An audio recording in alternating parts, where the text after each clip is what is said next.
আমাৰ মাজত ইছলাম হেৰি উপস্থিত হৈছে তেখেতক আজি আমাৰ লংগমুচাই আমাৰ সাংসদ হিচাপে আৰু সম্পাদক হিচাপে আছে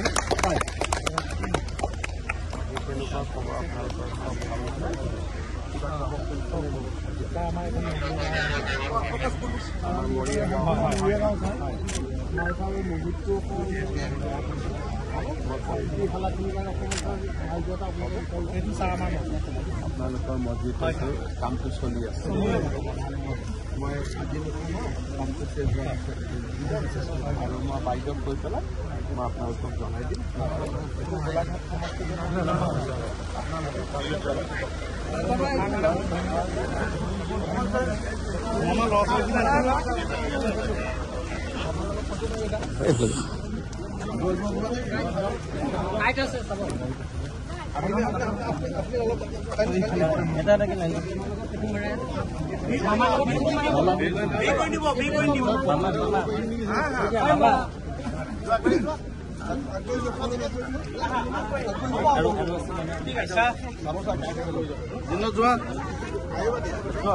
আহিব দেছে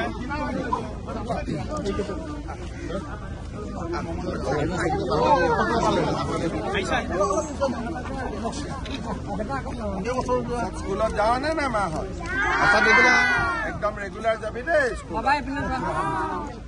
একদম স্কুল যাতে মিছ নহয় কেমেৰা ফালে চাই দে মান আপুনি অলপ মানা কৰি দিয়ক মামা বেটা হাতখন দাঙি দিয়া বেটা হাতখন দাঙি দিয়া চবে যাতে স্কুলত ৰেগুলাৰ যাওঁ দেই মাহঁত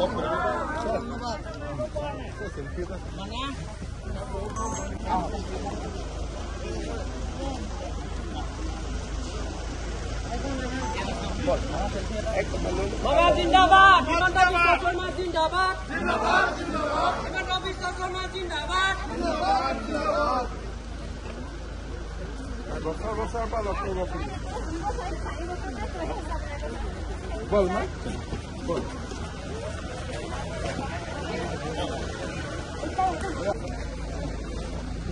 কালি স্কুলত সদায় যাবি দেই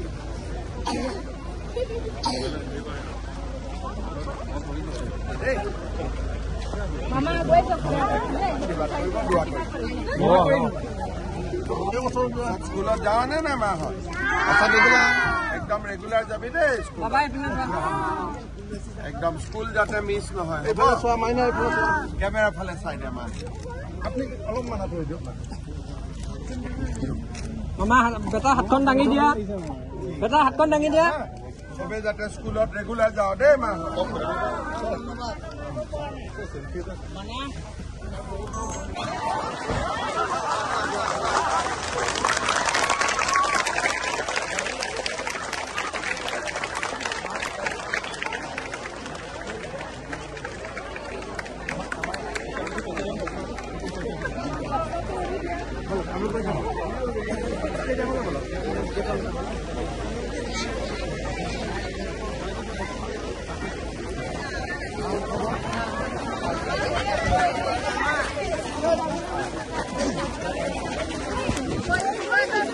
ভালে আছে আপোনালোক ভালে আছে একদম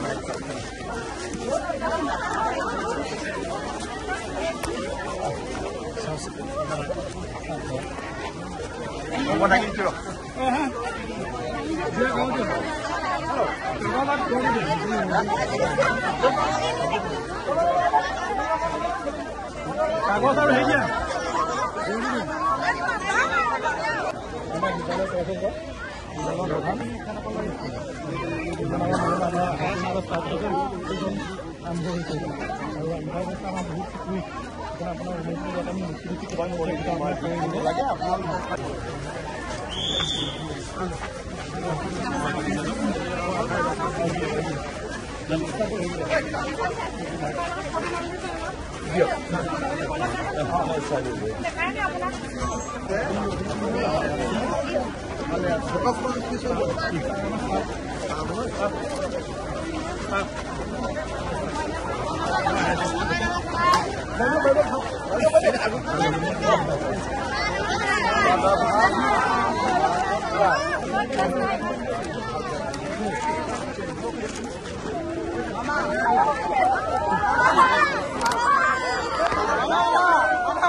ভালকৈ পঢ়িবি দেই মা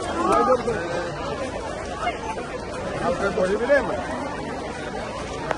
ভালকৈ পঢ়িবি দেই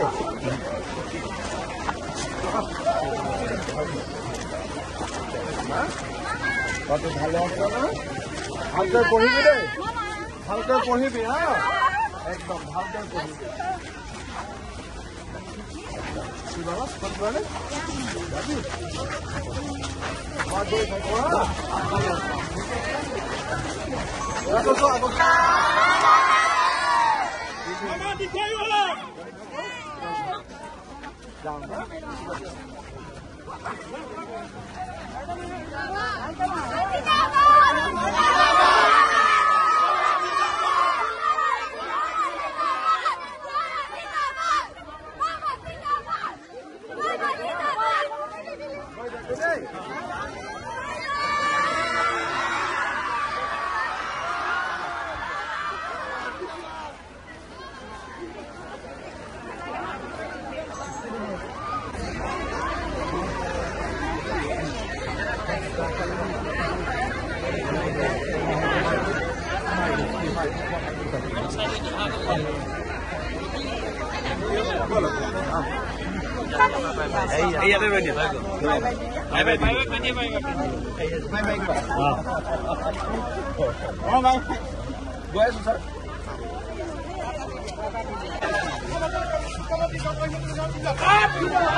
লোনৰ জৰিয়তে আমাৰ যিসকল ঋণী মহিলা আছে তেখেতসকলে বিভিন্ন মাইক্ৰ' ফাইনেন্স অনুষ্ঠানৰ পৰা 25,001 টকাৰ পৰা 50,000 টকালৈ তেওঁলোকে ঋণত আছে। আৰু দ্বিতীয়টো কাৰ্যসূচী হৈছে যোৱা বছৰ আমাৰ যি বৃহৎ বানপানী হৈছিল জিলাখনত ৰাজহ বিভাগৰ দ্বাৰা ক্ষতিগ্ৰস্ত লোকসকলক সকাহ দিয়া প্ৰায় বোকাখাট জিলাৰ পৰাই 2,000 তেনেকুৱা ধৰণৰ ব্যক্তি আমাৰ মাজত আছে। আৰু তৃতীয় আঁচনি হৈছে যে আত্মসহায়ক গোটবিলাক, যিটো আমি কল্পনা কৰিব পৰা নাছিলো।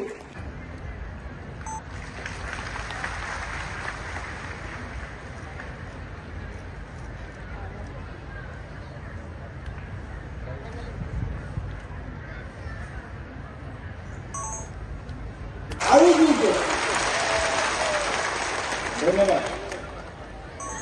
সমষ্টিৰ বিধায়ক মৃণাল শইকীয়া ডাঙৰীয়া, সৰুপথাৰ সমষ্টিৰ বিধায়ক বিশ্বজিৎ ফুকন ডাঙৰীয়া, ভাৰতীয় জনতা পাৰ্টীৰ গোলাঘাট ফাইনেন্সৰ যিসকল আই মাতৃয়ে 25,000ৰ পৰা 50,000 টকালৈকে লোন লৈছিলে আৰু লোন ঘূৰাই দিব পৰা নাছিলে, তেওঁলোকক আমি আজি তেওঁলোকৰ লোন আমি বেংকত উভতাই দি তেখেতসকলক আজি আমি নো ডিউ চাৰ্টিফিকেট অৰ্থাৎ বেংকৰ লগত আজিৰ পৰা আপোনালোকৰ আৰু কোনো লেনদেন নাই, সেই চাৰ্টিফিকেট আপোনালোকৰ হাতত আমি প্ৰদান কৰিম। বাইদেউসকলৰ খবৰ কেনেকুৱা? সঁচাকৈ ভালনে? খেতি পথাৰত খেতি কাটাৰ সময় হৈছে, খেতি কাটিছে নে নাই? ধান চপাইছে নে নাই? আজি আমাৰ সভাত উপস্থিত আৰু স্কুললৈ অহা যোৱা কৰিবৰ বাবে তেওঁলোকক এখন চাইকেলৰ প্ৰয়োজনীয়তা আছে, তেওঁলোকক একোখনকৈ চাইকেল দিয়ে। বিদ্যাৰ্থীসকলৰ বাবে এইকেইটা আঁচনি ৰূপায়ণ কৰাৰ পিছত আমি আই মাতৃসকলৰ বাবে 3টা আঁচনি হাতত লৈছিলো। আপোনালোকৰ মনত আছে যোৱাবাৰ ইলেকশ্যনৰ সময়ত আমি মাইক্ৰ' ফাইনেন্সত লোন লোৱা যিসকল আই মাতৃ আছে তেওঁলোকক আমি লোন ৰেহাই দিয়াৰ কথা কৈছিলো। দ্বিতীয়তে যোৱা প্ৰলয়ংকাৰী বানপানী যিসকল লোকে ক্ষতিগ্ৰস্ত হ'ল তেওঁলোকলৈকে সাহায্য বিতৰণ আৰু প্ৰধানমন্ত্ৰী ক্ষুদ্ৰ খাদ্য সংসাধন উদ্যোগৰ আনুষ্ঠানিকৰণ আঁচনিৰ অধীনত আত্মসহায়ক গোটলৈ সাহায্য বিতৰণ।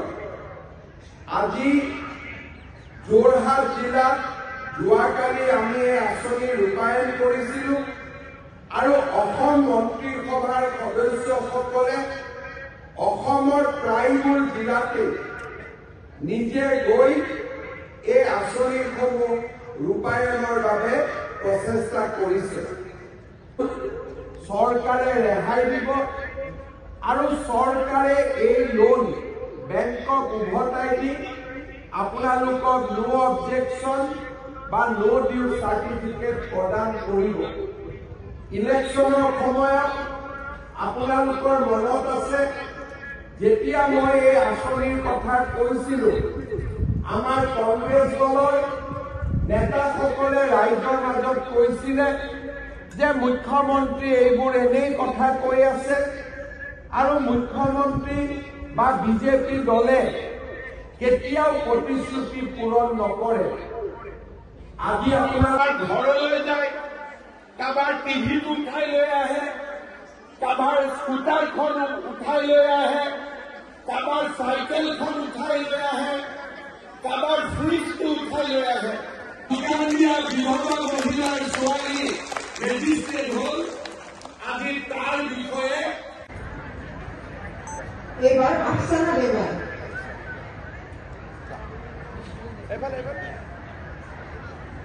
আৰু কেইটা কিস্তি দিব বাকী আছে? আৰু তাৰপিছত কাব্যশ্ৰী শইকীয়া বৰা চেক প্ৰদান কৰা হ'ব। প্ৰথমে এয়া কল্যাণী মিলয়দাৰীয়ে কিমান লোন বাকী আছিলে চেক গ্ৰহণ কৰিছে অসমৰ মাননীয় মুখ্যমন্ত্ৰী ডাঙৰীয়াৰ হাতৰ পৰা।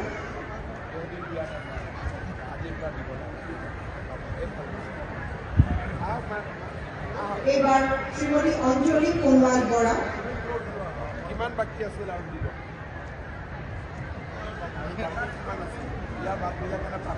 শ্ৰীমতী অঞ্জলি সোণোৱাল বৰা মাননীয় মুখ্যমন্ত্ৰী ডাঙৰীয়াৰ হাতৰ পৰা 1,20,000 টকাৰ আৰ্থিক সাহায্যৰ চেক এতিয়া প্ৰদান কৰিবলৈ লোৱা হৈছে। গ্ৰহণ কৰিছে শ্ৰীযুত মীনাৰাম শইকীয়া।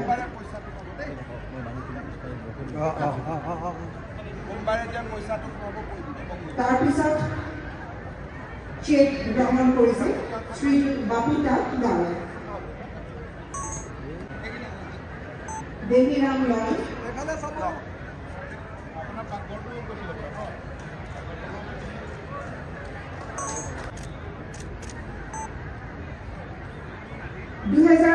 চনৰ প্ৰলয়ংকৰী বানত হোৱা বাসগৃহৰ ক্ষয়ক্ষতিৰ বাবে মুখ্যমন্ত্ৰীৰ সাহায্য পুঁজিৰ পৰা পুনৰ সংস্থাপনৰ বাবে 95,100 টকাৰ আৰ্থিক সাহায্যৰ চেক এতিয়া প্ৰদান কৰিবলৈ লোৱা হৈছে।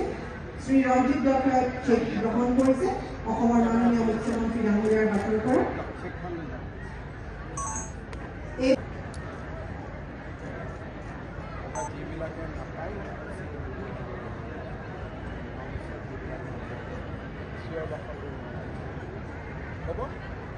এইবাৰ PMFME আঁচনিৰ অধীনত বীজ মূলধন হিচাপে 40,000 টকাৰ চেক গ্ৰহণ কৰিব শ্ৰীমতী দীপ্তি দাসে।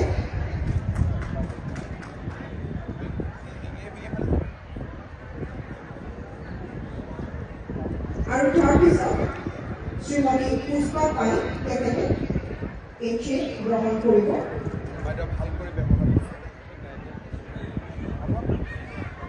আমি অটাইৰে ধন্যবাদ।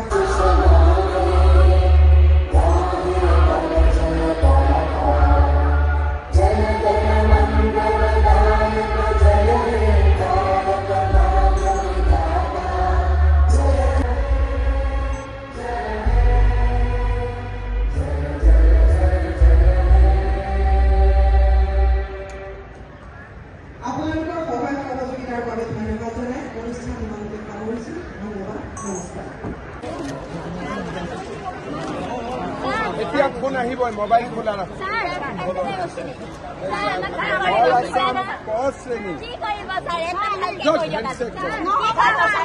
এইটো কৰাটোতো দিগদাৰী আছে। কিমানজনী মহিলা আছে?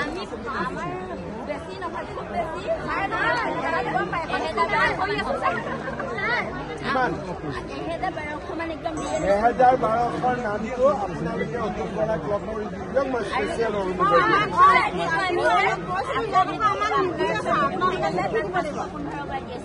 আৰু বাঢ়িলে কেনেকে মানে যিটো অৰিজিনেল মানে ফাইল আছে 515 যিটো আপোনাৰ এটা যিখন কাগজ আছে তাত মানে এটা ফাইল নম্বৰ আছে 515 মোৰ লগত আছে। যিটো দীপালী বৰা বাইদেউৰ যে নেতৃত্বত হৈ আছে এখন স্কুল বন্ধ হৈ গৈছিলে। মই কিন্তু ল'ৰা ছোৱালী বিচাৰি বিচাৰি পঢ়াই যাই মই কৰি আছো কিন্তু মানে একদম 4,500 দিব লাগিব আৰু চাৰে এডোখৰ মাটি মোক বেদখল হৈ আছে মই আপোনাক মাটি বেদখলটো ঠিক কৰা। লগ কৰিবলৈ দিব নোৱাৰিলে বোকাখাটত লৈ লওঁ এডমিশ্যন। ছাৰ মই দিল্লীত পঢ়ি আছো। আচ্ছা, দিল্লীত পঢ়ি আছ? তোৰ ঘৰ ক'ত না? তই মোক এখন এপ্লিকেশ্যন দি দে। দিলি এতিয়া দিলি? হ'ব।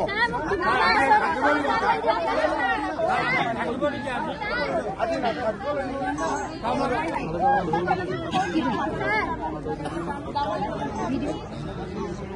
ক'ত বোকাখাটত যাম?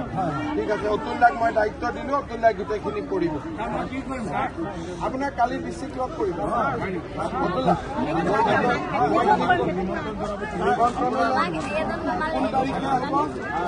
জানুৱাৰী 21 তাৰিখে অতুল দাক মই কৰিম। দেউতা কাইলৈ আহিব মোৰ তালৈ। মই চাই লওঁ এপ্লিকেশ্যন আপোনাৰ ঘৰটো ক'ত?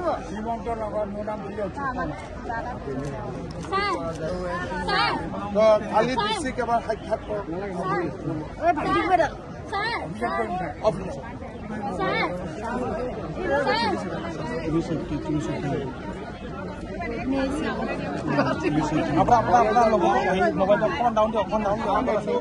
কলেজত যাবৰ কাৰণে যদি কলেজতে নাযায় স্কুটি কেনেকে দিব চৰকাৰে? কলেজত অহা যোৱা আমি ইয়াত উপস্থিত থকা সকলো হিতাধিকাৰীকে অনুৰোধ জনাব বিচাৰিছোঁ যে আমাৰ ইয়াত সকলোৱে আমাৰ ইয়াত মাইক্ৰ' ফাইনেন্সৰ নো ডিউ চাৰ্টিফিকেট লাগি পেলাই আপোনাৰ ঘৰ ক'ত? তো আপুনি কলেজত এগৰাকীৰ নাম লগাই যি বিধায়ক তেওঁক দি দিয়ক, মই কৰাই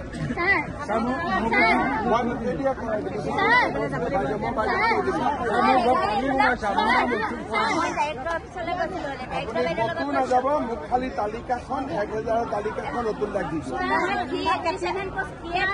সেইটো বাইদেউ পোষ্টটো বন্ধ দিলে, সেইটোতো ইণ্টাৰভিউ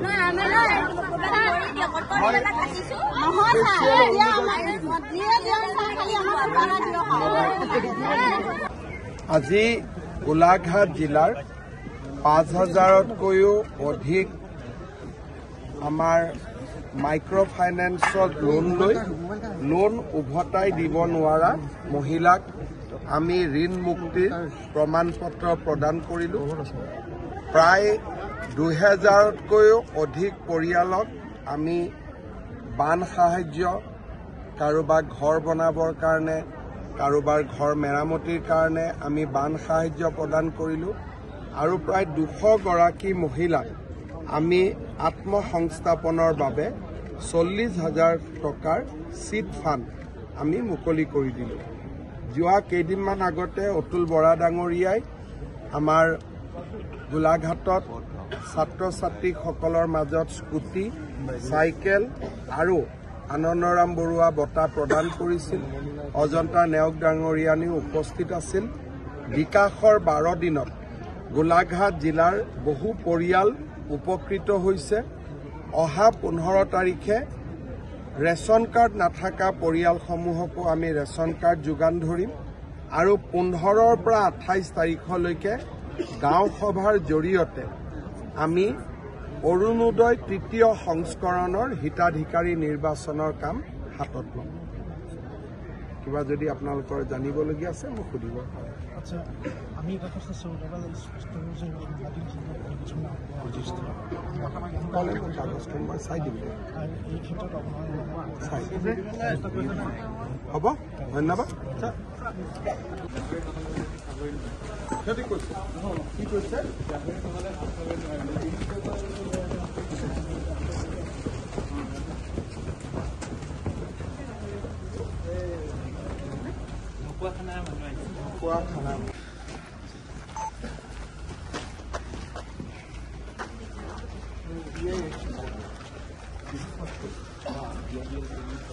ये ओपन स्पेस रहेगा कि ओपन स्पेस? ये ओपन स्पेस है, इसमें गार्डन है। ये ओपन स्पेस रहेगा, फर्स्ट फ्लोर की मेन ड्यूटी ऑफिस। इसमें क्या डिजाइन है? इसमें डिजाइन इसमें नेशनल एम्ब्लम है। ये आउटसाइड डिजाइन में डिजाइन क्या है? ये sir, this is the national emblem. ये आएगा, गार्डन आएगा। डीसी का रूम कहाँ है? डीसी का रूम 3rd फ्लोर से। ये 3rd फ्लोर मतलब हाँ, इसी ब्लॉक, इस ब्लॉक में 3rd फ्लोर। लिफ्ट कहाँ होगा? Lift 4 lift are there, 2 lift, एक इधर है और 2 लिफ्ट उधर।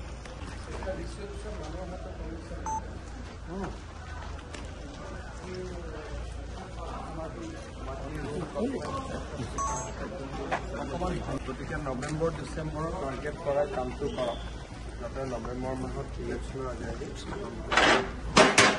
ডিচেম্বৰলৈকে গ'লে ৰিক্সি হৈ যাব।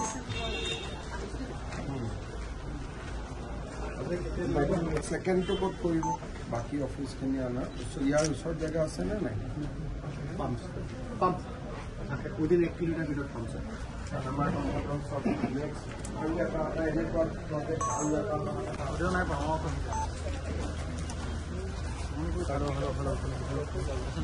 Abdullah medical about side. How big is it? Sorry,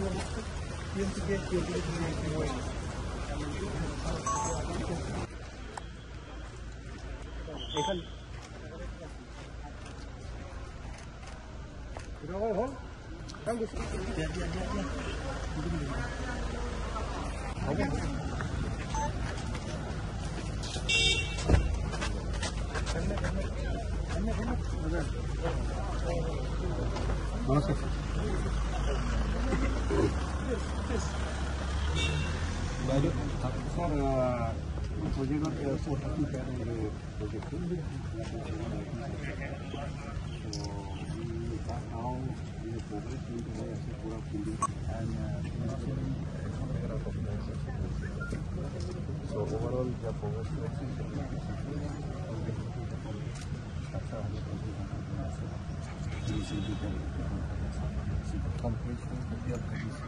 completion we are expecting by December 2025. and do now all about it. We can start the OPD course. OPD A building up. A to teaching hospital. Focus.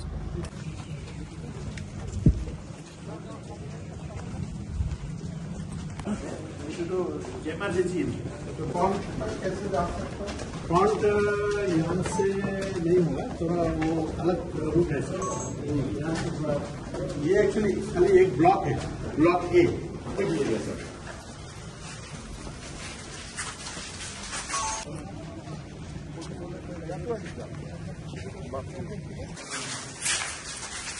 ये है front, this is the front.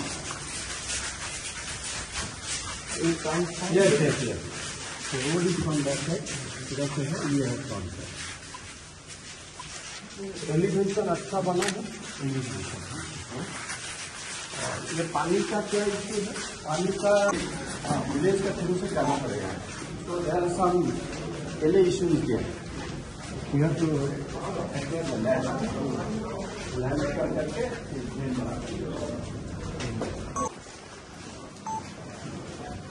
हमारा अभी तक इसमें sanction कितना है? ये तो EPC सब है। EPC हमारा टोटल वैल्यू है 580 करोड़।